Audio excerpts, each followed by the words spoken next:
तो भैया आप सभी का सीयूईटी अब ओवर हो चुका है एंड अब आप सभी का क्वेश्चन है कि भैया हम ये यूनिवर्सिटीज के फॉर्म फिल करना कब से स्टार्ट कर सकते हैं। दिल्ली यूनिवर्सिटी के फॉर्म्स असल में कब रिलीज होंगे। तो गाइस आज की इस वीडियो में मैं आप सभी को तीनों फेजेस की ना फेज 1, फेज 2, फेज 3 इसकी कंप्लीट टाइमलाइन आज इस वीडियो में एक्सप्लेन करने जा रहा हूं। आगे बढ़ने से पहले मैं आप सभी को बताना चाहूंगा अपने एक बहुत बड़े इनिशिएटिव के बारे में एंड दैट इज कि गाइस आप सभी को ये 5 universities that is JNU, DU, AU, BHU, JMI ये 5 यूनिवर्सिटीज की कंप्लीट काउंसलिंग अपडेट्स इस एकमात्र चैनल पर अब आप सभी को जानने को मिलेगी। इधर उधर आपको कहीं नहीं जाना पड़ेगा एटलीस्ट ये 5 यूनिवर्सिटी की अपडेट्स पाने के लिए। तो अगर आप ये 5 में से किसी एक यूनिवर्सिटी को भी टारगेट कर रहे हैं तो अभी के अभी चैनल को सब्सक्राइब कर लीजिए बिकॉज हमारा एजुकेशन सिस्टम तो ऐसा है कि भाई आप अगर कोई अपडेट आएगी तो आपको घर पे कोई कार्ड नहीं भेजा जाएगा कि ये फॉर्म को भर लीजिए, आपको खुद ही अपने आप को अवेयर करना पड़ेगा। एंड मैं इन सभी वेबसाइट से अब आगे 2 महीने के लिए कनेक्टेड रहूंगा and time to time updates आप सभी को प्रोवाइड करता रहूंगा। एंड अभी रिसेंटली गाइस आप सभी को सीसा से रिलेटेड कई वीडियोस देखने को मिली होंगी कि भाई ये अपडेट आ गई, वो अपडेट आ गई। ये इसीलिए हुआ क्योंकि अभी रिसेंटली दिल्ली यूनिवर्सिटी ने यूजी एडमिशंस के लिए जो सीसैस की वेबसाइट है इसको अपडेट किया है। नाउ कई बच्चों के मन में क्वेश्चन होता है कि भैया दिल्ली यूनिवर्सिटी में तो इतने सारे कॉलेजेस आते हैं, क्या सभी के हमें फॉर्म फिल करने पड़ते हैं? इसका आंसर है बिल्कुल नहीं। इसीलिए गाइस ये 70 कॉलेजेस में आपको एक पोर्टल के थ्रू एडमिशन मिल सकता है जिसका नाम है सीसैस। अगर आप सभी सीसैस की फुल फॉर्म जानेंगे so that is common seat allocation system. 70 के 70 कॉलेजेस में सीट एलोकेट करने के लिए एक कॉमन सिस्टम बनाया गया है। नाउ गाइस आप सभी का ये जो पूरा सीसैस का और दिल्ली यूनिवर्सिटी का एडमिशन प्रोसेस है ये 3 फेजेस के अंदर डिवाइडेड है। नाउ आपका सबसे पहला फेज जो होगा ये है दिल्ली यूनिवर्सिटी का रजिस्ट्रेशन फॉर्म फिल करना जो ऑनलाइन सीसैस की वेबसाइट पर आएगा जैसे कि एनटी का आप लोगों ने फॉर्म भरा था। नाउ बिल्कुल भी टेंशन मत लीजिए, इसके लिए भी मेरी एक डिटेल वीडियो आती है। आज से ऑलमोस्ट 1 साल पहले जब बच्चों का एडमिशन हुआ था तब भी मैंने वीडियो डाली थी बहुत डिटेल में। सेम तरीके से आपके लिए भी डिटेल वीडियो आएगी। आपको पता है मैं शॉर्ट वीडियो में सभी डाउट्स क्लियर कर देता हूं तो चैनल को सब्सक्राइब कर लीजिएगा। नाउ आपका ये जो फेज 1 है ये कब रिलीज होगा, आपका ये जो रजिस्ट्रेशन फॉर्म है ये कब रिलीज होगा, ये सीयूईटी के रिजल्ट से पहले ही रिलीज हो जाएगा। मतलब 15 जून के आसपास आप सभी मान सकते हैं कि आपका रजिस्ट्रेशन फॉर्म रिलीज हो जाएगा। ना भैया 15 जून को रिलीज होगा, अभी तो मैं रिलैक्स कर लेता हूं। बिल्कुल भी नहीं भैया, अपने डॉक्यूमेंट्स इकट्ठा करने स्टार्ट करो। अब कौन से डॉक्यूमेंट्स इकट्ठा करने हैं? वही बेसिक से आधार कार्ड लाओ, अपना कैटेगरी सर्टिफिकेट लाओ, वही बेसिक से आपको डॉक्यूमेंट इकट्ठा करने हैं। बट अगर आप सभी स्टेट यूनिवर्सिटीज में एडमिशन पाना चाहते हैं तो आप सभी को सर्टिफिकेट्स भी इकट्ठा करने पड़ेंगे जैसे कि माइग्रेशन सर्टिफिकेट, कैरेक्टर सर्टिफिकेट, नाम नहीं सुना क्या, ट्रांसफर सर्टिफिकेट। ये तीनों सर्टिफिकेट की पीडीएफ्स आप सभी को स्टेट यूनिवर्सिटी की वेबसाइट पर सबमिट करनी पड़ती है। अगर आप इन सर्टिफिकेट से रिलेटेड भी डिटेल वीडियो चाहते हैं आप मुझे जरूर बताइएगा कमेंट सेक्शन में।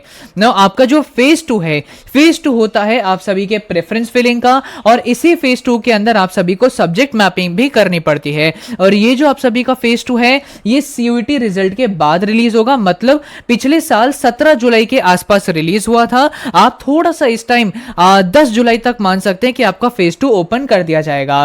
नाउ इसके ऊपर भी मैंने ऑलरेडी डिटेल वीडियो बना रखी थी, अगेन बोलूंगा चैनल को सब्सक्राइब करके रखिएगा।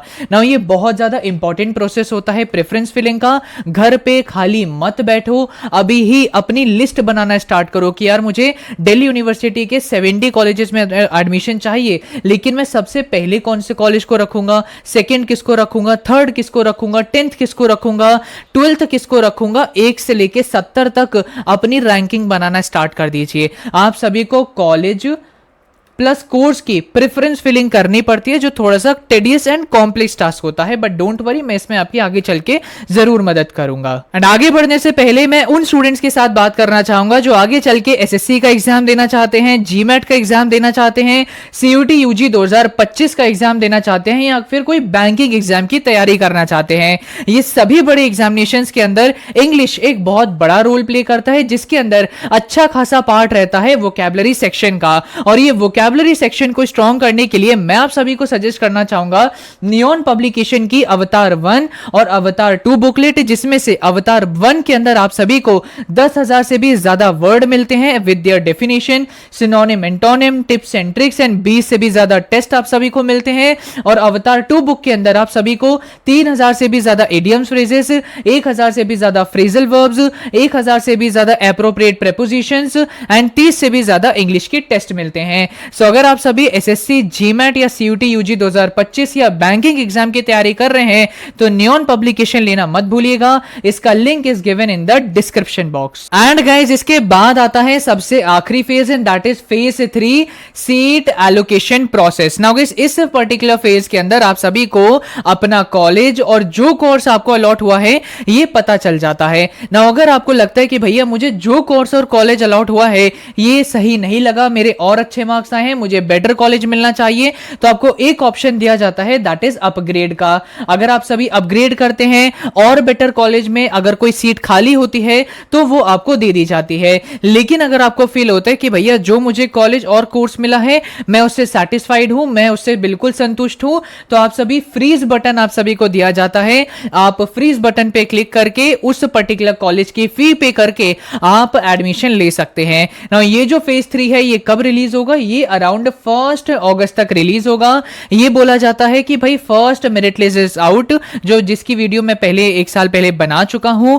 नाउ इसमें मैं आप सभी को बोलना चाहूंगा कि अराउंड ये जो पूरा एडमिशन प्रोसेस है इसमें 1.5 से 2 महीने का टाइम जनाब लग जाता है। नाउ ये तो मैंने फर्स्ट मेरिट लिस्ट की बात करी है।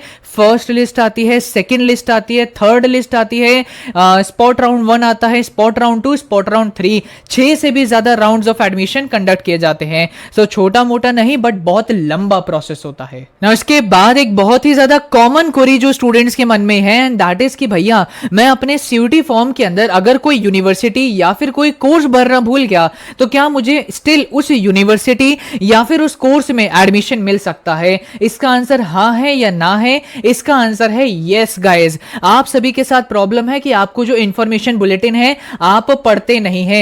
मैंने आपका जो इंफॉर्मेशन बुलेटिन था इसको बहुत अच्छे से पढ़ा था, जिसके अंदर बहुत क्लियरली ये मेंशन किया गया है कि अगर आप अपने सीयूटी फॉर्म में कोई यूनिवर्सिटी भरना भूल गए थे आप स्टिल उसकी काउंसलिंग में पार्ट ले सकते हैं। आप सीयूटी फॉर्म के अंदर कोई कोर्स भरना भूल गए थे किसी यूनिवर्सिटी में, आप स्टिल उस पर्टिकुलर यूनिवर्सिटी के उस कोर्स के अंदर एडमिशन पा सकते हैं। जैसे कि बीए साइकोलॉजी ऑनर्स एक ऐसा कोर्स है जो कई बच्चे कंफ्यूज होते हैं कि भैया अगर 12वीं में मेरे पास साइकोलॉजी था तभी मैं इस कोर्स में एडमिशन पा सकता हूं, लेकिन ऐसा बिल्कुल भी नहीं है। आपके पास कोई भी सब्जेक्ट हो, बस 3 डोमेन का एग्जाम और 1 लैंग्वेज का एग्जाम देके भी आप बीए साइकोलॉजी ऑनर्स में एडमिशन पा सकते हैं। So there is no particular restriction कि अगर आप सीयूटी फॉर्म में कोई यूनिवर्सिटी या कोर्स फिल करना भूल गए थे तो आप एडमिशन नहीं पा पाएंगे। आप बिल्कुल उन पर्टिकुलर यूनिवर्सिटीज एंड कोर्सेज के अंदर एडमिशन आपको मिल सकता है। ऑल्सो गाइस, कई बच्चों के मेरे पास कमेंट्स आने लगे कि भैया घर पे खाली खाली बैठे अब बोर होने लगे हैं, क्या करें आप बताओ। तो गाइस मैं आप सभी को बोलना चाहूंगा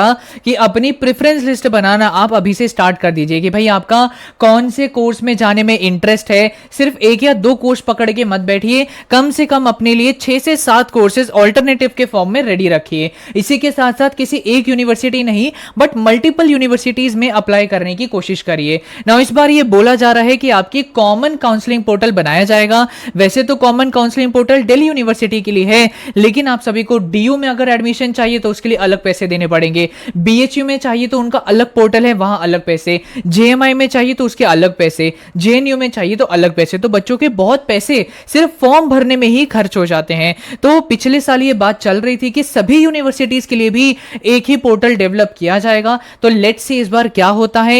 एक इंपॉर्टेंट अपडेट है, चांसेस हैं कि आपके लिए कॉमन पोर्टल बन सकता है। मैं भी यही चाहूंगा कि कॉमन पोर्टल बने बिकॉज मेरे भी अराउंड 6 से 7 हजार खर्च हो गए थे मल्टीपल यूनिवर्सिटीज में अप्लाई करने के लिए, जो कई सारे पुअर बैकग्राउंड के स्टूडेंट्स के लिए तो सबसे ज्यादा समस्या पैदा कर देता है।